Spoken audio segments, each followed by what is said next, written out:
Stadium Thurles this afternoon was a daunting one, to say the least. Championship meetings between the two counties in recent years have certainly not worked out too kindly for the Waterford men. But with so many new faces on the Cork team this summer, well, there was reason for optimism that perhaps this might be Waterford's big chance. Well, we were treated to 70 minutes of pulsating hurlers in Thurles, so sit back now and enjoy the action with our match commentator, Ger Canning. The spirit and commitment demonstrated by Waterford against Clare is reflected in the side chosen for this semi-final clash. It's the same starting 15, which means that Anthony Coulter at right half forward retains his place despite being substituted midway through that game. He joins a line of considerable potential with Shane Ahern and Kieran Delahunty. However, names like Pat Murphy, the full forward with 2 goals against the Bannermen, and Jerry Connors, who hit a goal and 3 points, will be largely unfamiliar to followers of the game nationwide. The side selected by Cork contains 6 championship newcomers. However, that has now been reduced to 4 with the withdrawal of Pat Keneally and Brendan O'Sullivan. In the reshuffle, John O'Connor takes over at wing back. Paul O'Connor comes in at right half forward, while John Fitzgibbon is top of the right alongside Mark Foley. And recalled after a year's absence is fullback Richard Brown, who's now based in Kent.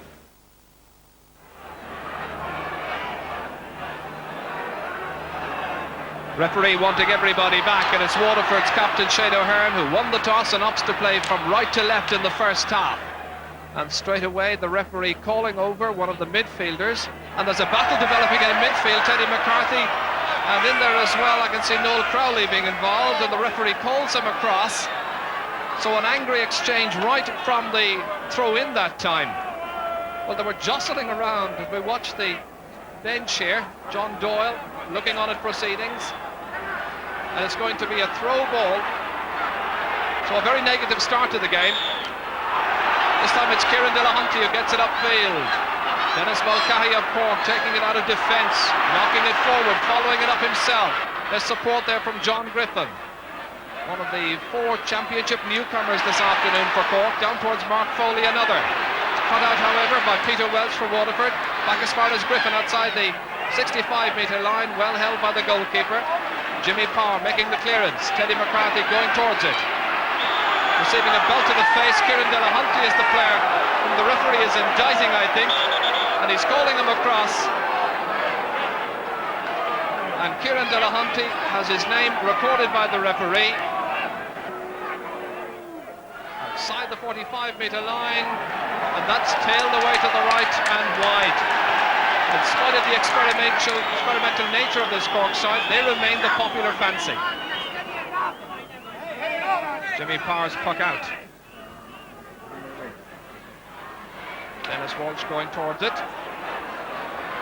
John Griffin has lost his stick. That's Jimmy Beresford for Waterford. Up here to Paddy Prendergast. Low inside towards Pat Murphy.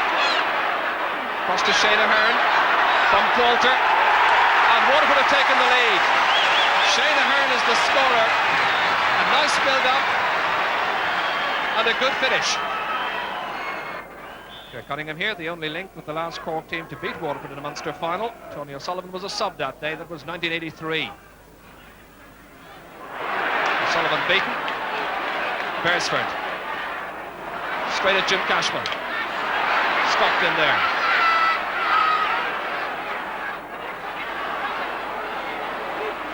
Picked up neatly by Tony O'Sullivan, the only All-Star playing in this contest this afternoon, towards Finbar Delaney, unable to hit it first time. And Damien Byrne makes the clearance for Waterford, and there is huge Waterford support here in this crowd this afternoon.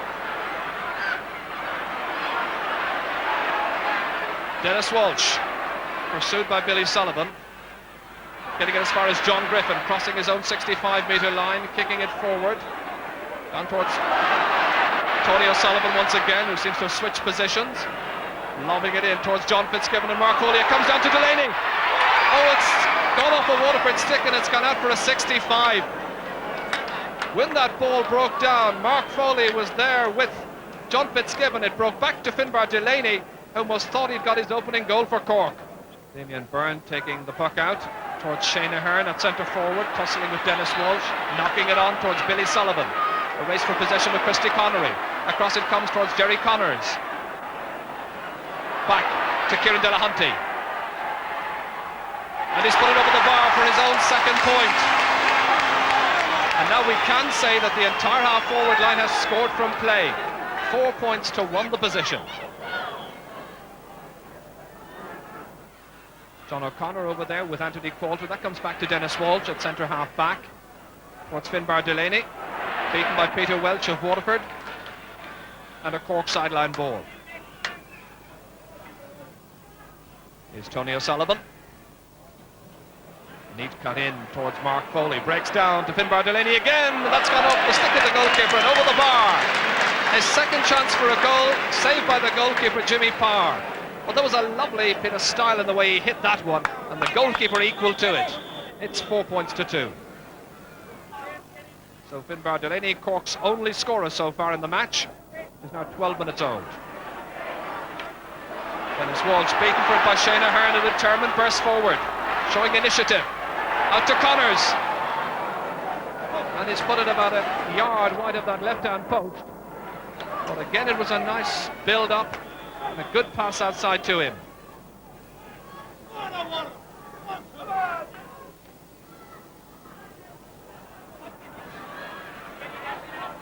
O'Connor, beaten by Crowley of Waterford.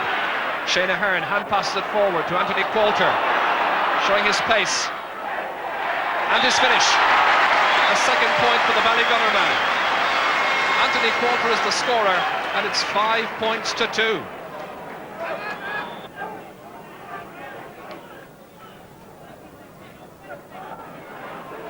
Ger Fitzpatrick.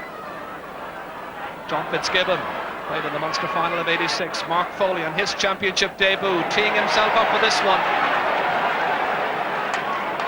Well, he looked a little bit nervous when I spoke to him before this match, and I think Cork will be hoping that he can settle down and show his real skill.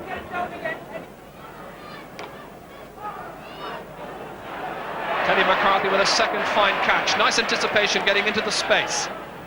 Right to master midfield. Jimmy Parr, such a good goalkeeper. Replaces Pat Curran this year in the championship. Curran is now in Australia. That long delivery. Christy Connery in some trouble. And that's put over the bar by the full forward Pat Murphy for his first score. Waterford are displaying terrific commitment, and when they get the chances in front of goal, more often than not, they're putting them away. 7 points to 2. Misunderstanding. 2 Waterford players leaving it behind to Tony O'Sullivan, and he says thank you very much and gets his opening point of the match, keeping Cork in the hunt. So a difference of 4 points now between the teams.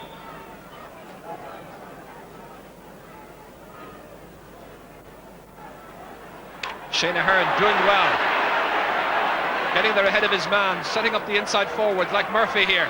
Billy Sullivan trying to make that diagonal run across, getting there ahead of Ger Cunningham, flicking it inside, the goalkeeper racing back, but it breaks back to Jim Cashman, down towards his centre forward and club mate Mick Dineen, forward towards Mark Foley, getting inside Damien Byrne, missing with his first touch, and eventually the momentum of that carried forward. It went off Damien Byrne. The umpire decides, and it's a second 65, and they're protesting furiously down there. The Waterford players believe that that ball was carried out by Mark Foley. Finbar Delaney low on this occasion, in towards Mark Foley, and that's a nice one over the bar. The kind of service that Mark Foley likes, but Waterford weren't expecting it. An interesting kind of 65, played right in front of Foley, tapped it nicely, and Jimmy Parr put it over the bar for him. Towards Shane Ahern again, this time outfielded and outnumbered, and he was backing back into Teddy McCarthy, and the referee has spotted it. Referee Kevin Walsh has been right up with the play and has been very sharp, I think, and he's read the game very well. John Griffin is the taker. Big occasion for him. That's a nice one. Saved by the goalkeeper, blocked down by John Fitzgibbon, and it's still hanging around there. Oh, Waterford living a charmed life. Ger Fitzpatrick, with the Waterford fans roaring on their support, lifts the siege, and how did that one stay out of the goal? Cork might by now have themselves 3 goals. Finbar Delaney was very prominent early on. But on that occasion, the ball was hobbling around there in the goal mouth. John Fitzgibbon had a glorious chance, but somehow it failed to go in. 6 minutes before half-time.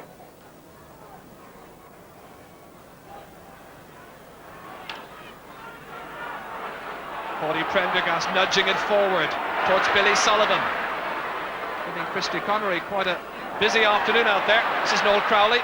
Always a man unmarked and always a man who can stick it over the bar. This time it's Crowley, and he's now got 2 points for Waterford. But their combined play, their understanding, really is admirable. Ger Cunningham, the Cork goalkeeper, realising his side's got quite a lot to do to get over what's looking to be a very difficult hurdle for them. Crowley fouled by Mick Dineen. Dineen, who impressed in recent club fixtures for Blackrock and Cork. Noel Crowley, the taker, from his own 65-metre line. Here into the Hunty. Jerry Connors here, and a very busy game against Clare. That's a good pass inside. Ger Cunningham equal to it. Mark Foley. Knocked forward by Paul O'Connor. Damien Byrne getting out there ahead of his man. And Cork making a switch with this man here, Mark Foley, now operating on the 40. It might come off because he supplied a point. And there are 3 points separating the teams. That's his second. And it's 9 points to 6. And the referee calls for the whistle, and fitting that Dennis Walsh should have the ball in his hand because he's been Cork's outstanding player in the first half. A first half, however, dominated by Waterford.